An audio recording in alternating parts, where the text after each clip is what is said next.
This is the Solid Signal podcast for the week of January 2nd, 2023.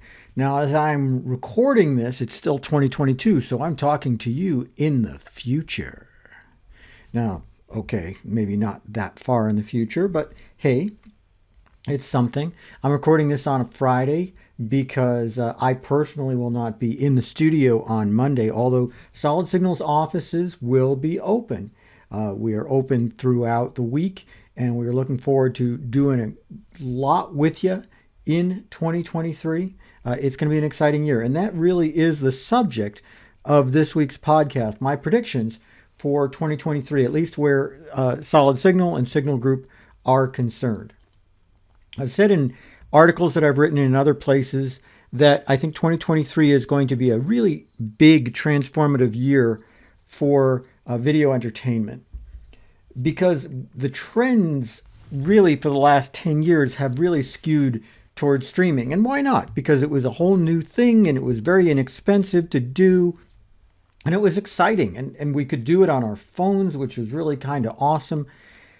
And, you know, the whole streaming world kind of hit the wall in 22. And you don't need me to tell you this, how HBO Max essentially ceased being anything exciting, how pretty much everybody added commercials to their service, trying to pretend that this is what customers wanted, but in fact, it just being a way to say they have a low price tier when they don't really have a low price tier because nobody is going to really want to take it. I forecast that at least one major streaming app is going to bite the dust in 23. And this gets back to where really what I'm talking about. And that's where traditional TV kind of fights back. And it could come in one of two ways. First of all, let's talk about satellite TV. For safety's sake or all of that stuff, I'll say that Signal Group is both a DirecTV and Dish dealer, and so that anything I'm saying could be interpreted as an attempt to sell you something. You know, blood-sucking lawyers make me say stuff like that. But as we look forward, we could see that satellite television is going to surge in 23. Why? Because first of all, it really is a good deal. As expensive as it is, and I know that it's not the cheapest thing in the world, as expensive as it is, you get a lot of value for that. And I think that even though we'll continue to see kind of these mid-level pay TV channels like TBS and TNT become less important in 23, I think the value of satellite television is still going to be there. And it will be there even more because we're going to see some really innovative hardware solutions from both Dish and DirecTV in the coming year that will make us forget about the fact that there hasn't been anything innovative to talk about from these companies in a little bit of an uncomfortable period of time.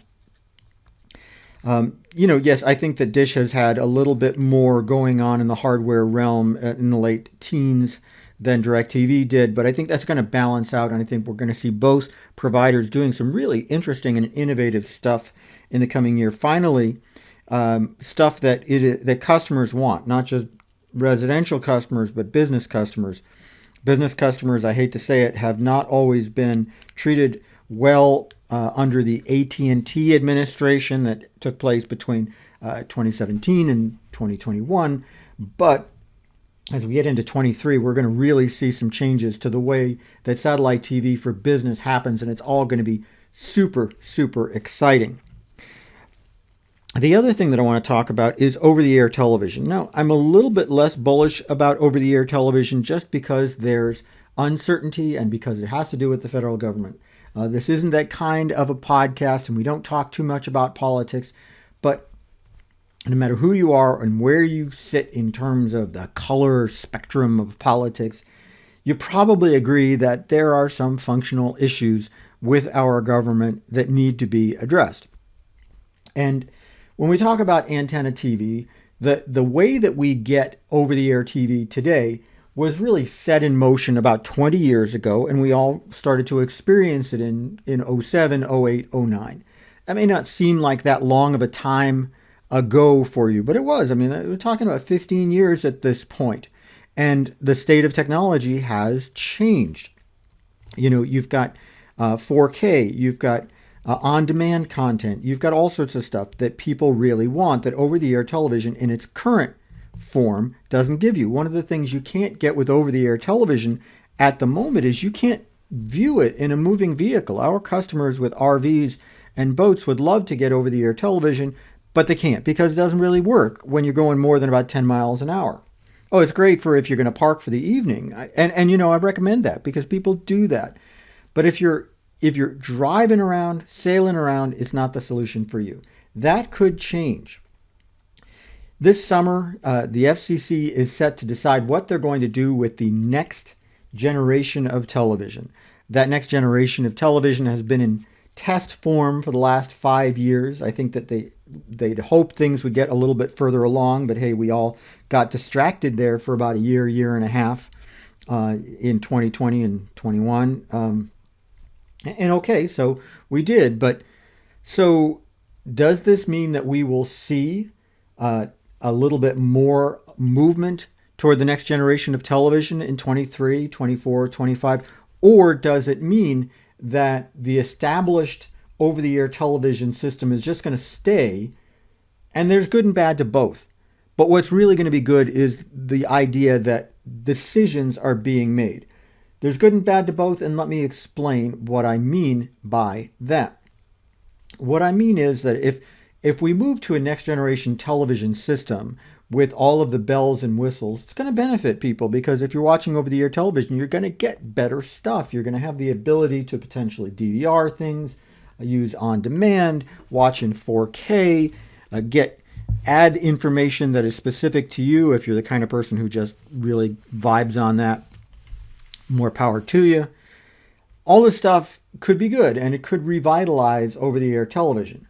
Now, on the other hand, over-the-air television could stay exactly the way it is, and that would be good too, because anytime you make this kind of massive change, you're going to lose some people. There are going to be some people who just say, enough already.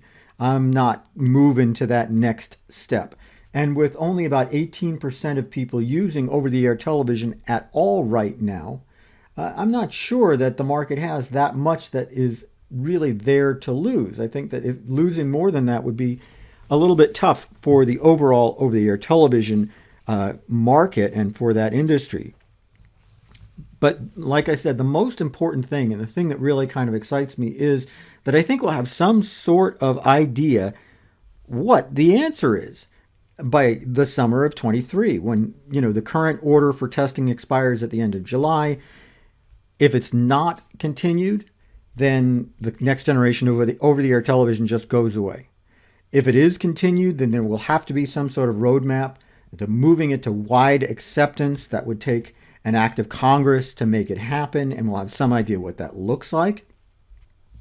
Or it could be that we are simply going to have two systems in this country, which in Europe, a lot of countries still use two different systems. The DVB-T and DVB-T2 systems coexist, and we could continue to do that. And so eventually we'd see the older system kind of fade away because interest in the new system would pick up, but it would be something that it would be an even and smooth transition. And that in itself is a good thing.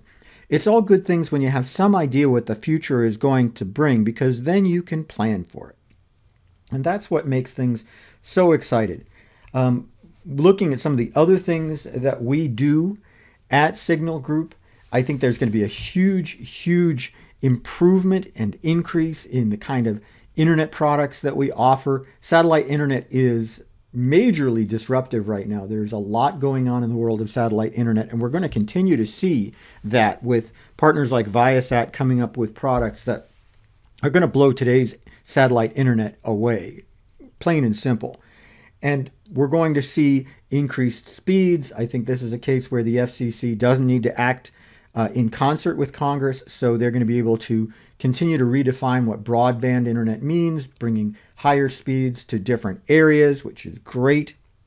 I think you're going to see continued implementation of 5G cellular to where pretty much anybody in an urban or suburban setting will be able to get those speeds of 200 megabit plus, which, that's cool too, because that's enough to replace your home internet if you really want to go that direction. it's all coming up roses for the folks at Signal Group and for technology in general. I tend to think so, and I think this is going to be a great year. Of course, I'll come back to you at the end of the year and I may have different opinions, but we'll take that as it comes. Anyway, that's about it for me and the Solid Signal podcast for this one. As I always say, do me a favor, like, subscribe, and comment. Makes me look good to my bosses. Leave some information. Tell us what you think is going to really pop in 2023. Meantime, I should mention, and I'm going to try to mention this during 23's podcasts, this podcast is brought to you by Solid Signal, solidsignal.com. It's the place where you can get everything you need to live your best digital life. Tens of thousands of hard-to-find parts, all at the best prices with the best customer service. Shop at solidsignal.com or call a real human who will really answer the phone at area code 888-233-7563. That's 888-233-7563. See you next week.